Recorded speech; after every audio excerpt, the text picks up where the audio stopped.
नमस्कार दोस्तों, आप सभी का स्वागत है हमारे YouTube channel daily GK master 2.0 पर। आज अपन पढ़ने वाले हैं भारत की जनगणना 2011 से संबंधित जितने भी टॉप क्वेश्चन हैं उनको अपन डिस्कस करने वाले हैं। तो 50 टॉप क्वेश्चन हैं, इनको अपन डिस्कस करेंगे। चाहे वह रेलवे की एग्ज़ाम हो साथियों, चाहे वह रेलवे की एग्ज़ाम हो या SSC GD की एग्ज़ाम हो या साथियों दिल्ली पुलिस की एग्ज़ाम हो, इन सभी में आने वाले क्वेश्चन को अपन डिस्कस करने वाले हैं। आप सभी को पता है रेलवे हो, दिल्ली पुलिस, SSC GD हो, NTPC हो या ALP एग्जामें हो, इनमें आप सभी को पता है ऐसे क्वेश्चन पूछे जाते हैं। और इस टॉपिक से जितने भी क्वेश्चन हैं वो पहले भी पूछे जा चुके हैं और आने वाली एग्ज़ामों में ये क्वेश्चन पूछे जाएंगे। तो आप लोग हमारे वीडियो के अंत तक बने रहिए। अगर आपको अपने DK सर की वीडियो क्वालिटी और कंटेंट पसंद आए साथियों, तो आप लोग हमारे चैनल को सब्सक्राइबर ज़रूर कीजिएगा और बेल आइकन को भी ऑन कर दीजिएगा, क्योंकि वीडियो डलते ही आप सभी के पास नोटिफिकेशन आ जाएगा। अगर साथियों आप सभी को PDF फाइल चाहिए तो डिस्क्रिप्शन में टेलीग्राम का लिंक दे दिया जाएगा, आप लोग वहाँ से टेलीग्राम ज्वाइन कर लेना। आपको वहाँ पे PDF फाइल और वीडियो मिल जाएगी। तो साथियों बिना देरी से शुरू करते हैं पहले क्वेश्चन से। पहला क्वेश्चन है, भारतीय संविधान में जनगणना को किस अनुसूची में डाला गया है? तो भारतीय संविधान में जनगणना को ये 7वीं अनुसूची में डाला गया है। कौन सी अनुसूची में डाला गया है? 7वीं अनुसूची में डाला गया है। किसको? भारतीय संविधान जनगणना को। तो इसका बी राइट आंसर हो जाएगा। अगला क्वेश्चन है, भारतीय संविधान की किस धारा में देश की जनगणना करने का दायित्व संघ सरकार को दिया गया है? तो आप सभी को पता है भारतीय संविधान की किस धारा को देश की जनगणना यानी कि देश की जनगणना के लिए, किसके लिए? देश की जनगणना करने का दायित्व संघ सरकार को दिया गया है। यानी कि ये दिया गया है साथियों धारा 246 के तहत। कौन सी? धारा 246 के तहत दिया गया है। यानी कि इसका सी राइट आंसर हो जाएगा। अगर आपको किसी भी क्वेश्चन में कोई भी तरह का डाउट है साथियों, तो आप लोग हमें कमेंट करके किसी भी क्वेश्चन के बारे में पूछ सकते हैं। अगला क्वेश्चन देखते हैं, भारत में जनगणना की शुरुआत कब हुई थी? तो साथियों भारत में जनगणना की शुरुआत ये कब से हुई थी? तो आप सभी को पता होना चाहिए ये 1872 में। कब? 1872 में भारतीय जनगणना की शुरुआत की गई थी। जितने भी क्वेश्चन हैं इम्पोर्टेंट क्वेश्चन हैं, आप लोग हमारे साथ साथ सभी क्वेश्चनों को नोट करते चलिए। अगला क्वेश्चन है, भारत में नियमित जनगणना की शुरुआत कब से हुई है? तो भारत में नियमित जनगणना की शुरुआत कब से हुई थी? तो ये हुई थी 1881। सन 1881 से भारतीय जनगणना की शुरुआत हुई थी। ये भी इम्पोर्टेंट क्वेश्चन है, ध्यान में रखते चलिए और नोट भी कर लीजिए। अगला क्वेश्चन है, भारत में नियमित जनगणना की शुरुआत किसके कार्यकाल में हुई थी? जो भारत की जनगणना है ये लॉर्ड रिपन के कार्यकाल में। किसके? लॉर्ड रिपन के कार्यकाल में भारतीय जनगणना की शुरुआत इनके कार्यकाल में शुरू की गई थी। यानी कि इसका बी राइट आंसर हो जाएगा। इम्पोर्टेंट क्वेश्चन है, ध्यान में रखिएगा।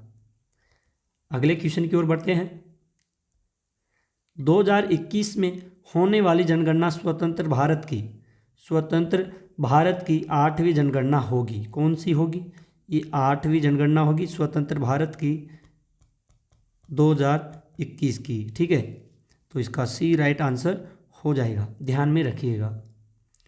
अगला क्वेश्चन है, राष्ट्रीय जनगणना नीति 2000 ईस्वी के अनुसार किस वर्ष तक जनसंख्या स्थिरता प्राप्त करने का लक्ष्य रखा गया है? तो साथियों ये लक्ष्य रखा गया है 2045 तक लक्ष्य रखा गया है। राष्ट्रीय जनगणना नीति 2000 ईस्वी के अनुसार 2045 तक जनसंख्या स्थिरता प्राप्त करने का लक्ष्य रखा गया है। तो इसका डी राइट आंसर हो जाएगा। अगला क्वेश्चन है, किस वर्ष की जनसंख्या विभाजक वर्ष माना जाता है? तो कौन सा वर्ष है जिसको जनसंख्या का विभाजक वर्ष माना जाता है? तो ये माना जाता है सन 1921 में। कब माना जाता है? सन 1921 में माना जाता है। साथियों, पिछली क्लासें जाकर के देखिए, इम्पोर्टेंट क्लासें हैं, आप लोग उन क्लासों को एक बार जाकर के देखिए। अगर आपको वहाँ का कंटेंट अच्छा लगा और वीडियो क्वालिटी अच्छी लगे तो वीडियो को शेयर ज़रूर कीजिएगा। साथियों, शेयर ज़रूर कीजिएगा, क्योंकि इम्पोर्टेंट वीडियो था पिछला वाला, जाकर के देखिए जो ट्रेंडिंग में चल रहा है। ठीक है। अगला क्वेश्चन है, 2011 ईस्वी में जनगणना के अनुसार भारत में पुरुषों की जनसंख्या का प्रतिशत क्या था? तो जनसंख्या का प्रतिशत क्या था? ये था 51.47%। कितना था? 51.47% आंका गया है, यानी कि इसका बी राइट आंसर हो जाएगा। अगला क्वेश्चन है, 2011 ईस्वी में जनगणना के अनुसार भारत की कुल जनसंख्या विश्व की कुल जनसंख्या का कितना प्रतिशत है? तो ये प्रतिशत था 17.5%। कितना था? 17.5% विश्व की कुल जनसंख्या का प्रतिशत था। इम्पोर्टेंट है, ध्यान में रखिएगा। अगले क्वेश्चन की ओर बढ़ते हैं साथियों। 2011 ईस्वी में हुई जनगणना के अनुसार भारतीय जनसंख्या में वार्षिक वृद्धि कितनी है? तो वार्षिक वृद्धि कितनी थी 2011 जनगणना के अनुसार? तो ये थी 1.64% थी। ठीक है। अगला क्वेश्चन है, 2011 में हुई जनगणना के अनुसार किस राज्य की जनसंख्या दशकीय वृद्धि दर ऋणात्मक है? तो ये थी नागालैंड की। कौन से राज्य की थी? ये थी नागालैंड राज्य की जनगणना थी। अगला क्वेश्चन है, 2011 ईस्वी में जनगणना के अनुसार भारत में शिशु लिंगानुपात कितना था? तो शिशु लिंगानुपात था भारत का 918। कितना था? 918। ध्यान में रखिएगा साथियों, ध्यान में रखिएगा। सभी क्वेश्चन इम्पोर्टेंट क्वेश्चन हैं, आप लोग पूरे क्वेश्चनों को हमारे साथ साथ डिस्कस करते चलिए। अगला है, 2011 ईस्वी में जनगणना के अनुसार भारत में लिंगानुपात कितना है? तो भारत में साथियों लिंगानुपात था 943। कितना था? 943 लिंगानुपात था। अगला क्वेश्चन है, 2011 ईस्वी में हुई जनगणना के अनुसार भारत में जनसंख्या का घनत्व कितना है? तो 382 है भारत का जनसंख्या का घनत्व। कितना है? 382। अगला क्वेश्चन है, 2011 ईस्वी में हुई जनगणना के अनुसार भारत में साक्षरता का प्रतिशत कितना है? तो साक्षरता प्रतिशत कितना था? 73% था। कितना? 73। तो इसका सी राइट आंसर हो जाएगा।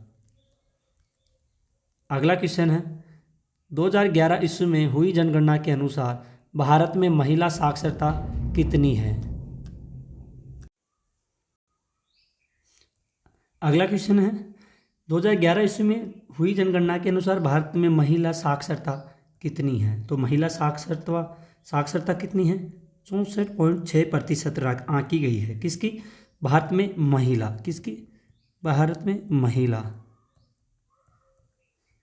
में महिला जनसंख्या साक्षरता कितनी आंकी गई थी? अगला क्वेश्चन है, 2011 ईस्वी में जनगणना के अनुसार अनुसूचित जातियों में लिंगानुपात कितना है? तो अनुसूचित जनजातियों में लिंगानुपात था 945। कितना था? 945। अगला क्वेश्चन है, 2011 ईस्वी में हुई जनगणना के अनुसार अनुसूचित जनजातियों में लिंगानुपात कितना है? तो इनका लिंगानुपात था 990। कितना था? 990 लिंगानुपात था अनुसूचित जनजातियों में। ध्यान में रखिएगा। अगला क्वेश्चन है,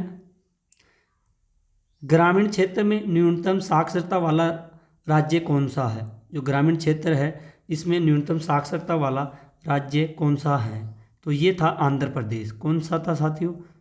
आंध्र प्रदेश, जो न्यूनतम साक्षरता वाला राज्य है। ठीक है, ग्रामीण क्षेत्र में। किस में? ये था ग्रामीण क्षेत्र में। इंपॉर्टेंट क्वेश्चन है, ध्यान में रखिएगा। अगला है, शहरी क्षेत्र में न्यूनतम साक्षरता वाला राज्य कौन सा है? ये साक्षरता वाला राज्य था कौन सा? न्यूनतम साक्षरता वाला राज्य शहरी वाला कौन सा था? उत्तर प्रदेश। अगला क्वेश्चन है, 2011 ईस्वी में हुई जनगणना के अनुसार देश में अनुसूचित जाति की जनसंख्या देश की कुल जनसंख्या का कितना प्रतिशत है? तो ये प्रतिशत था साथियों 16.6%। कितना था? 16.6%। इंपॉर्टेंट है, ध्यान में रखिएगा। अगला है, 2011 ईस्वी में हुई जनगणना के अनुसार अनुसूचित जनजाति की जनसंख्या की देश की कुल जनसंख्या का कितना प्रतिशत था? तो ये प्रतिशत था 8.6%। अगला क्वेश्चन है, 2001 ईस्वी से 2011 ईस्वी के दौरान देश में अनुसूचित जनजातियों की दशकीय वृद्धि कितनी है? तो दशकीय वृद्धि कितनी थी? 23.7। कितनी थी? 23.7% थी। अगला क्वेश्चन है साथियों, जितने भी क्वेश्चन है ना, ये 2011 की जनगणना के अनुसार इसी टॉपिक के बारे में क्वेश्चन है सारे के सारे। तो इसलिए बोल रहा हूँ आप लोग वीडियो के अंत तक बने रहना, तभी आपके सारा कंटेंट समझ में आएगा। अगर आप लोग वीडियो के अंत तक बने रहोगे तो चाहे इसी टॉपिक से कोई सा भी क्वेश्चन आए, सभी क्वेश्चनों को आप लोग हल कर सकते हो। जनगणना 2011 में जो जनगणना हुई उसके अनुसार देश की कुल जनसंख्या ग्रामीण जनसंख्या का कितना प्रतिशत था? ये था 68%। कितना? 68.8% था। ठीक है। अगला क्वेश्चन है, 2011 ईस्वी में जनगणना के अनुसार किस राज्य की जनसंख्या सबसे कम थी? तो जनगणना के अनुसार 2011 में जनगणना किस राज्य की जनसंख्या सबसे कम थी? तो सिक्किम राज्य की जनसंख्या सबसे कम थी।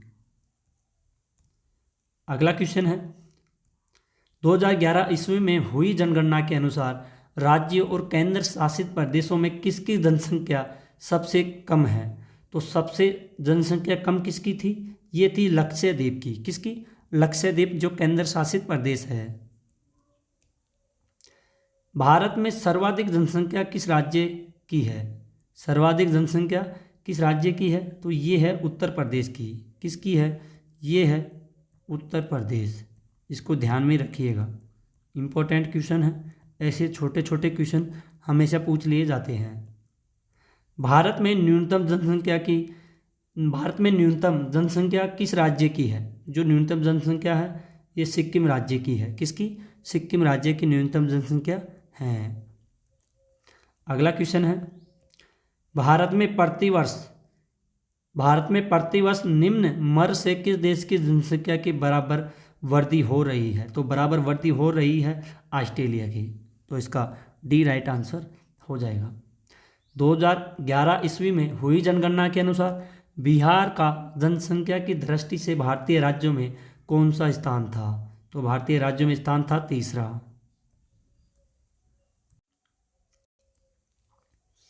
अगला क्वेश्चन है, 2011 में हुई जनगणना के अनुसार बिहार का जनसंख्या दृष्टि से भारत में राज्य कौन सा स्थान था? तो इसको क्वेश्चन को अभी भी अपन ने डिस्कस किया है। अगला क्वेश्चन की ओर बढ़ते हैं। भारत की जनसंख्या की दृष्टि से भारत के 3 सबसे बड़े राज्यों का सही क्रम क्या है? तो सही क्रम क्या है? जो सबसे बड़े राज्य हैं 3, तो इसका पहले नंबर पर आता है साथियों उत्तर प्रदेश, दूसरे नंबर पर आता है महाराष्ट्र और तीसरे नंबर पर आता है बिहार। यानी कि पहले नंबर पर उत्तर प्रदेश है, दूसरे पे महाराष्ट्र है और तीसरे पे बिहार हो गया। यानी कि इसका बी राइट आंसर हो जाएगा। ध्यान में रखिएगा, इम्पोर्टेंट क्वेश्चन है, इसको आप लोग ध्यान में जरूर रखिएगा। 2011 ईस्वी में हुई जनगणना के अनुसार सर्वाधिक दशकीय वृद्धि दर किस राज्य का है? तो सर्वाधिक दशके वर्दी ये मेघालय राज्य का है। किसका? मेघालय राज्य का। ध्यान में रखिएगा, इंपॉर्टेंट क्वेश्चन है। 2011 ईस्वी में हुई जनगणना के अनुसार सर्वाधिक जनसंख्या घनत्व किस राज्य का है? जो सर्वाधिक घनत्व है ये बिहार राज्य का है। किसका है? बिहार राज्य का।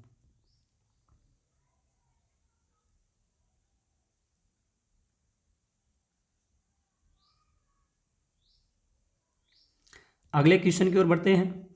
2011 ईस्वी में हुई जनगणना के अनुसार न्यूनतम जनसंख्या घनत्व किस राज्य का है? जो न्यूनतम घनत्व किस राज्य का है? अरुणाचल प्रदेश का। किसका है? ये है अरुणाचल प्रदेश राज्य का। अगला क्वेश्चन है 2011 ईस्वी में हुई जनगणना के अनुसार सर्वाधिक जनसंख्या वाला केंद्र शासित प्रदेश कौन सा है? तो सर्वाधिक जनगणना के अनुसार सर्वाधिक जनसंख्या वाला केंद्र शासित प्रदेश कौन सा है? ये हो जाएगा दिल्ली। कौन सा हो जाएगा? दिल्ली। अगला क्वेश्चन है 2011 ईस्वी में हुई जनगणना के अनुसार न्यूनतम जनसंख्या घनत्व किस केंद्र शासित प्रदेश का है? तो ये था अंडमान निकोबार का। किसका था? अंडमान निकोबार। अगला क्वेश्चन है 2011 ईस्वी में हुई जनगणना के अनुसार सर्वाधिक जनसंख्या घनत्व वाला केंद्र शासित प्रदेश कौन सा है? तो सर्वाधिक जनसंख्या वाला केंद्र शासित प्रदेश कौन सा है? ये था दिल्ली। कौन सा था? दिल्ली। अगला क्वेश्चन है 2011 ईस्वी में हुई जनगणना के अनुसार न्यूनतम जनसंख्या वाला केंद्र शासित प्रदेश कौन सा है? तो ये था लक्षद्वीप। अगला क्वेश्चन है 2011 ईस्वी में हुई जनगणना के अनुसार सर्वाधिक लिंगानुपात किस राज्य का है? तो सर्वाधिक लिंगानुपात किसका था? केरल राज्य का। किसका था? केरल राज्य का। तो साथियों आज की क्लास यहीं पर ख़त्म होती है। आई होप अगर आपको अपने डीके सर की वीडियो क्वालिटी और कंटेंट पसंद आया हो तो प्लीज़ दोस्तों हमारे चैनल को सब्सक्राइबर ज़रूर कीजिएगा। साथियों ये अपना पहला चैनल है डेली जीके मास्टर, ठीक है, और दूसरा चैनल है जो अपन अभी पढ़ा रहे हैं, क्लास ले रहे हैं, ये अपना सेकंड वाला चैनल है। तो आप लोग इस चैनल को भी सब्सक्राइबर कर लेना। यूट्यूब पे सर्च करोगे तो सबसे पहले अपना चैनल आएगा, इसको भी सब्सक्राइबर कर लीजिए। यहाँ पे डेली करंट अफेयर्स की क्लासें डाली जाती हैं और इस चैनल पर हम आप जो अपन अभी पढ़ा रहे हैं इस पे GK, current affairs, history, geography के सभी प्रकार के क्वेश्चन डाले जाते हैं। तो साथियों आप लोग हमारे चैनल को सब्सक्राइबर करके बेल आइकन को ऑन कर लीजिए और जितने भी वीडियो हैं उनको लाइक और शेयर ज़रूर कीजिएगा और बेल आइकन को ऑन कर लीजिएगा। जितने भी आपके दोस्त हैं, रिश्तेदार हैं, भाई बहन हैं, मेरे से बड़े या छोटे भाई बहन हैं, उनको भी मैं हाथ जोड़ के बार बार बोलता हूं आप लोग हमारे चैनल को सब्सक्राइबर कीजिए, फुल सपोर्ट कीजिए। हम अच्छा कंटेंट लेकर के आते रहेंगे और भी अच्छा कंटेंट लेकर के आएंगे। बस आप लोगों का सपोर्ट चाहिए साथियों। हमको पता है आने वाली एग्ज़ामों में आप सभी को एक अपनी गवर्नमेंट जॉब की पोस्ट पाना है, तो हम मेहनत करते हैं और आप भी मेहनत कीजिए। तो साथियों आज के लिए इतना ही, मिलते हैं एक अगली और न्यू क्लास में। तब तक के लिए धन्यवाद। जय हिंद, जय भारत।